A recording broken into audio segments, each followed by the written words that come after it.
minutes, and Hebert, who pleaded not guilty and not guilty by reason of insanity, left in tears.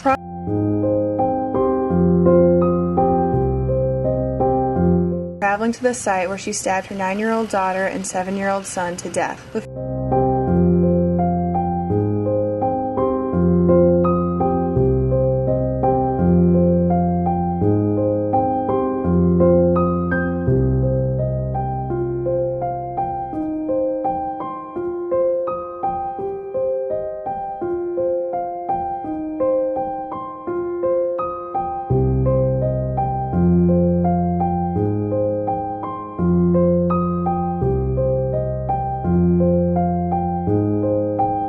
They say every child deserves a parent, but every parent does not deserve a child. Nothing could be more true about the case we will be discussing today. We often hear about crime cases where the victim was a child and their life taken in cold blood. In such cases, not only do we feel for the child, at times we do sympathize with the mother. We can never imagine the unbearable pain that the mother of the victim could feel if she ever learns one day that her child has been taken from her. And in today's case, the victims are also children. But not to worry, we do not need to sympathize with the mother today, as she's the one who committed the crime. Amy Talbot became Amy Talbot Hebert when she married Chad Hebert on the 9th of August 1991. The two were a happy couple. In 1994, they moved to Matthews, Louisiana. On the 4th of June 1998, the couple welcomed their first child, a daughter. They named her Camille Catherine Hebert. Just 2 years later, on May the 12th, 2000, they had a son. They named their son Braxton John Hebert. Braxton had a mild form of autism and Asperger's syndrome. Amy was described as a kind-hearted person, a loving mother, and a religious woman. Even Chad said that she was a great mother and parenting came naturally to Amy. Her neighbor described her as a selfless person devoted to her Christian faith. Another friend of Amy said that to her, Amy was an exemplary human being. Camille and Braxton were described as bright kids who loved swimming and spending time with each other and their friends. When Camille was 8, she had promised herself to grow her hair long and then donate it to the Locks of Love organization to help children suffering from hair loss due to cancer or other medical issues. According to her family, Camille was only 1 inch away from the desired length of her hair, but due to unforeseeable circumstances, she would never get to see her hair grow to that length. Amy worked at Lockport Lower Elementary School as a teacher's aide. Braxton John Hebert was in 2nd grade and attended the same school. Camille Catherine Hebert was in 4th grade and attended Lockport Upper Elementary School. As every married life is, Chad and Amy started having some problems. Unfortunately, they were unable to sort them out and the couple separated in 2005. Amy still wanted to give their marriage a chance and work things out, but this feeling was not mutual. Consequently, Chad, he filed for divorce and this divorce was finalized in 2006. The two shared custody of Camille and Braxton. But even before their divorce was finalized, Chad started dating a woman named Kimberly Mendoza. Amy was heartbroken by this. She found herself unable to move on from the divorce, and on the other hand, her former husband had already entered a new relationship. In 2007, Chad's parents, Buck Hebert and Judy Hebert, moved to a house across from Amy. This is the most important moment in their relationship. Their divorce is finalized in 2006. By 2007, Chad is already seeing someone else. Now, Amy at the time is around 38 to 40 years old, and as far as I'm concerned, you are always allowed to feel pain. If you are heartbroken, go through the motions, you will get over it. By the time you're 40, give yourself 3 days. 3 days and that's it, you're done. You are experienced enough in life to know that if a marriage doesn't work out, if your heart is broken, just wait and you will be okay. But what Amy ended up doing makes me think she's a fucking silly cow. As mentioned earlier, Chad was ready to move on from a 14-year-long marriage. Chad and Kimberly's relationship progressed very quickly, and within a year of dating, there were talks about getting married. They were even planning to build their own house, and slowly and gradually, Kimberly's relationship with Camille and Braxton became closer and closer. Imagine how this made Amy feel. The kids loved her and enjoyed their time with her. Judy, their grandmother, was also rooting for the kids to have a healthy relationship with Kimberly, a woman who might become their stepmother in the future. Camille, in particular, was quite close with Kimberly. She wanted to be the flower girl at Kimberly's wedding with Chad. Once, Amy saw Kimberly and Camille together. They were laughing and they were joking, and this infuriated Amy. You can imagine the jealousy and insecurities she was feeling. This was not acceptable for Amy. She felt threatened by Kimberly and Chad. She thought she would lose her kids. She had made this weird fantasy in her mind that her former husband was scheming to take her children away from her. As a result, she started making petty attempts to keep her children distant from their father. For example, whenever it was Chad's time to spend with the children, Amy would deliberately take them over late so then he spends less time with them. On August 20th, 2007, when Amy did not come to work, her co-worker went to her house to check on her. Amy's car was parked outside, suggesting she was at home. When she knocked on the door, it was dead silent. There was no response. This silence was peculiar, especially in a house with two bright kids and a dog roaming around. She called Chad to inform him about the strange situation in her home. Chad also found this out of the ordinary. He called 911 and requested them to check up on his kids. But before the police and the ambulance could reach the house, Chad's father and the kids' grandfather, Buck Hebert, who lived across the street from the kids, went over to their home. He forced his way into the home by climbing through a window and getting into the utility room. When he entered the kitchen, he saw bloodstains all over the place. In the master bedroom, he was greeted by a horrific sight.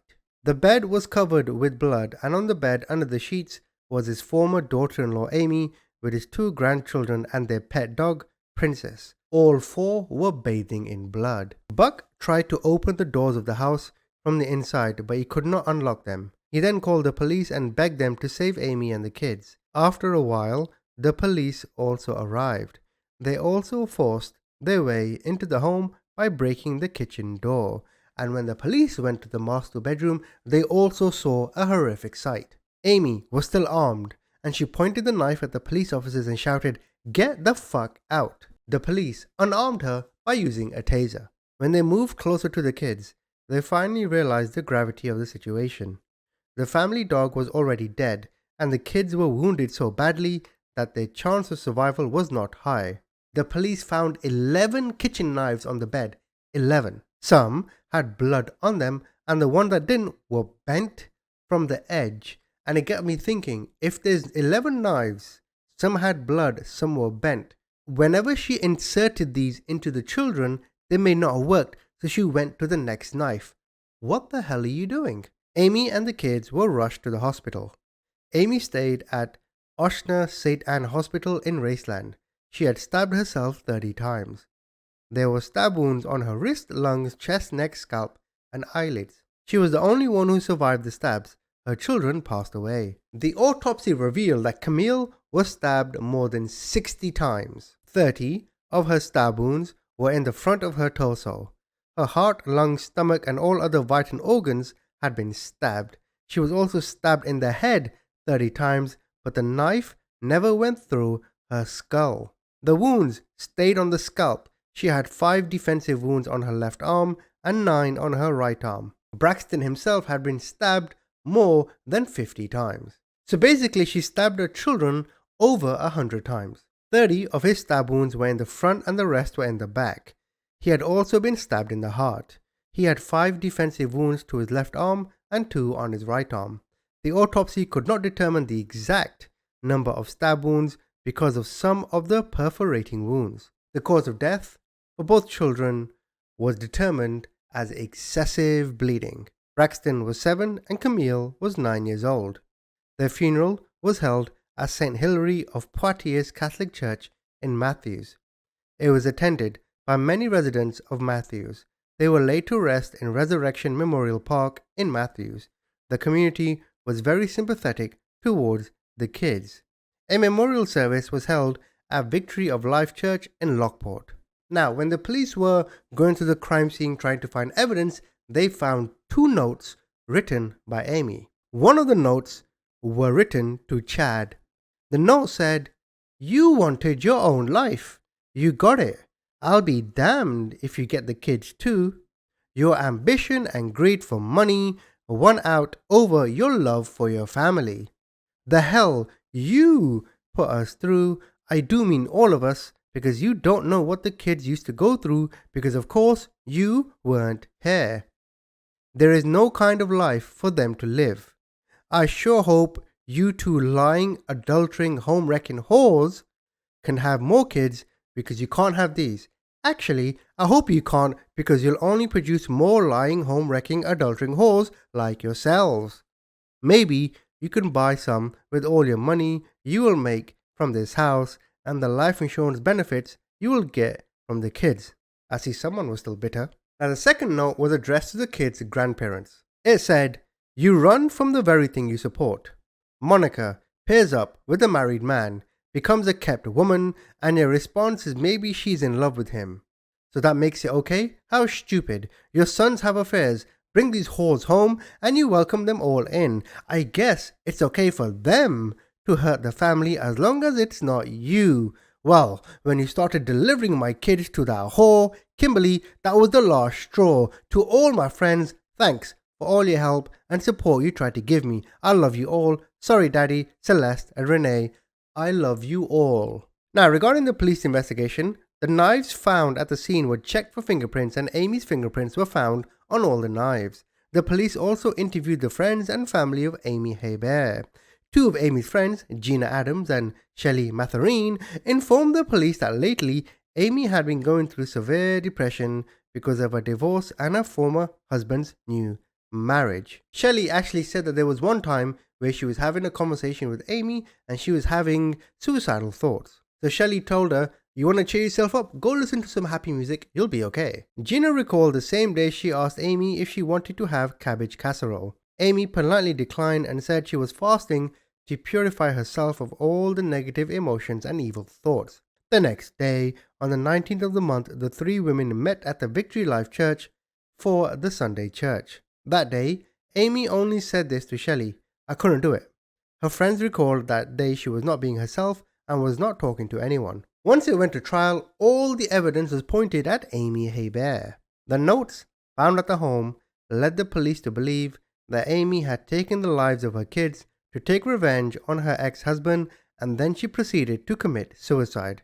She was charged with 2 counts of first-degree murder. The prosecution intended to seek the death penalty for Amy if she was convicted. Amy pleaded not guilty by reason of insanity. Her trial was set to be in 2009. Before her trial and after her hospitalization, Amy was held at the Louisiana Correctional Institute for Women. Now, regarding the defense's strategy in the trial, the main card the defense played was disturbed mental state. The defense argued that Amy was unable to determine between right and wrong at the time. The defense brought a psychiatrist, Dr. Alexandra Phillips, to stand. Alexandra had interviewed Amy 3 times after the murders. In their conversation on the 23rd of August 2007, just 3 days after the incident, Amy told Alexandra that she had been hearing the voices of Satan for a very long time. Satan was encouraging her to take evil actions, but she had been fighting these evil whispers. She was intensely praying to Christ, but one day she finally gave in to all the whispers. Alexandra then noticed that Amy's eyes were tracking something through the room, and she told Alexandra that Satan was in the room at that moment laughing at her. "Yeah," he's saying, "Ha ha ha, dumb bitch." After a while, she just started screaming like a mad woman. This interview led Alexandra to declare Amy psychotic. She gave his testimony in court as well. Dr. Philip Resnick was also brought to the stand. He interviewed Amy on the 6th of August in 2008. Amy had also told him that on the day of the crime, she was hearing a male voice. The voice told her that her ex-husband was going to tear the family apart. He would take her children away from her. So the only solution she came up with is if that her and her children die together. I mean, life is about decision making, but that takes the biscuit. She revealed that it was the voice that ordered her to write the 2 notes found in the home. The words in the notes were not her own. She only wrote whatever the voice was telling her to write. Philip asked what was the reaction of the kids when Amy was stabbing them. She told him that Camille said, "Mummy, I love you. I don't want to die." And Amy replied to her, "I love you, but I don't want Daddy to take you away." Another doctor, Dr. Glenn Wolfner Ahava, was also brought to the stand. He met Amy 4 times between March 08 and August 08. Amy's statements slightly changed when she talked with Glenn. Her claims about hearing a voice telling her that her ex-husband was going to take her kids away from her, telling her that she should kill herself and her kids and enter paradise together, were the same. But this time, she claimed it was God telling her and not Satan, and this was a big contradiction. She told him the voices woke her up at 3 a.m. that night. The voices ordered her to kill her children. She grabbed a knife, went to the master bedroom where the kids were sleeping, but she just could not do it. She went to the bedroom twice and came back without hurting the kids. She then claimed that the voice advised her to practice stabbing a bed. Amy did as the voice said. She first practiced stabbing the bed and then targeted her kids. All the doctors had the same diagnosis. They said that she was depressed and psychotic. This led her to have suicidal thoughts and to hallucinate. They all claimed that her mental situation made it difficult for her to differentiate between what was right and what was wrong. At that moment, the scenario Amy considered best was if she could die with her kids and escape this hell of a life. All these psychologists gave the same testimony in court. But the prosecution tried to refute these claims and make the statement that Amy knew what she was doing. They brought Dr. Rafael Salcido to the stand. He interviewed Amy on April 28, 2008. He testified that Amy indeed suffered from depression and was psychotic, but her condition was not severe enough to make her unfit to judge the ethical value of her actions. He claimed that if you look at the note Amy wrote, these weren't the words of someone psychotic and unaware of what they were doing. In fact, he said the notes were logical and well written when you look at the full context. They provided a really plausible motive for the murders, and it did not refer to any Satan or family being together after death. Amy clearly mentioned that the last straw was when Judy took the kids to spend time with Kimberly, and that right there, the moment she saw that, it irked her. Fire, rage, jealousy, insecurity. Then she had to act to make herself feel better. She needed to let out the pain she was feeling at the time. This clearly indicates the reason behind the murders was that the kids were getting close with Kimberly, and Amy was not just jealous but also felt threatened. At the end of the note, Amy even thanked her family and friends and told them she was sorry. This was a clear indication Amy was more than aware of the legal consequences of her actions and yet proceeded to move forward with her plan. Dr. Raphael also began to question the contradicting statements. Was it God? Was it Satan? Was it a tooth fairy? Who was it? The prosecution also brought forward Dr. George Sadin. He interviewed Amy on March 24, 2009. Amy told him that when she was about to stab her children, she hesitated a little but then carried out her plan. Amy told him the reason she hesitated was that she did not want to hurt her children.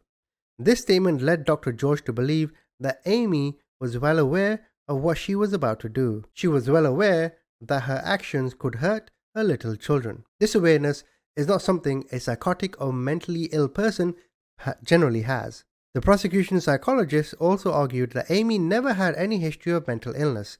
They said that mental issues do not just appear out of nowhere, that they take time to build up. In Amy's case, her mental issues and psychosis just appeared out of nowhere. There was no proof she had been suffering from mental issues prior to the murders and the divorce. The psychologists of the prosecution denied and refuted any claims about Amy's inability to judge the moral side of her actions. Chad was also brought to the stand, and he said, despite Amy's paranoia that Chad is trying to take her kids away, Chad said he had no intentions of doing this. He also said he never intentionally gave Amy this idea that he would do this. And after 2 weeks of trial, in June 2009, Amy Talbot Hebert was found guilty of 2 counts of first-degree murder. She was sentenced to 2 life sentences in prison, 1 for each murder. A death sentence was sought, but the jury was not unanimous in that decision. There were 12 jurors, 10 women and 2 men, in her case, and they were divided in a ratio of 9-3 in reference to the death sentence. Amy was around 42 years old when she was sentenced. In court, Chad Hebert also commented on the tragic murders of his children with emotional words. He said, "They were my angels, and they meant the world to me. People ask me how I make it from day to day. I say I have a range of emotions that no one will ever be able to imagine. I can see photos of them, and it just tears my heart out.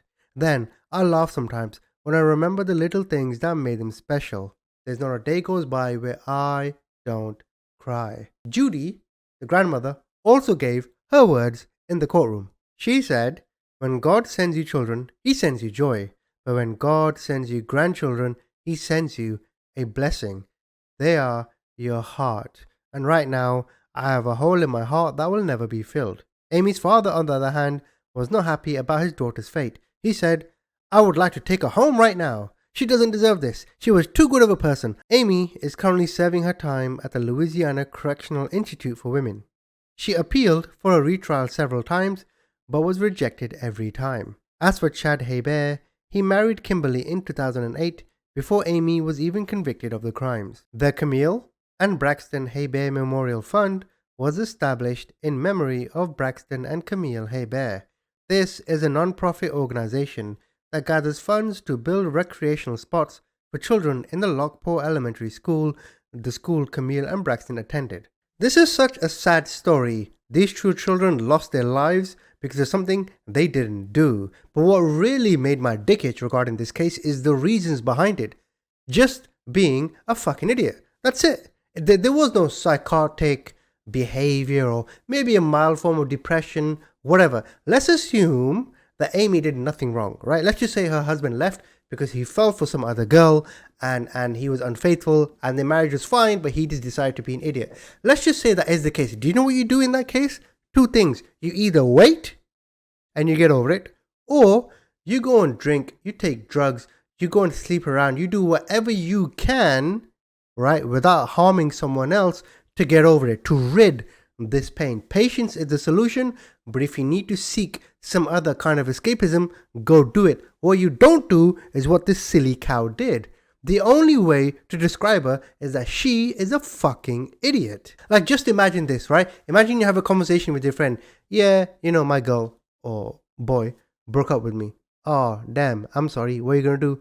"Oh, I'll get over it. I'll be fine." That could be one way. The other way could be, "Yo, let's go out, find some girls," whatever, right? Those are the 2 conversations you can only have. Now imagine this. "Yeah, my husband lefty, so I decided to murder my children." Bitch, what the fuck? And then she had the audacity to say, oh, it was God, it was Satan. She had the audacity to even appeal. Jail, prison is torture. Some say it's a modern version of slavery. I don't think the solution to this for her was the death penalty. She should sit in the same room every day with like-minded people around her and suffer the most immense mental torture till the day she dies. Comment, tell me what you think.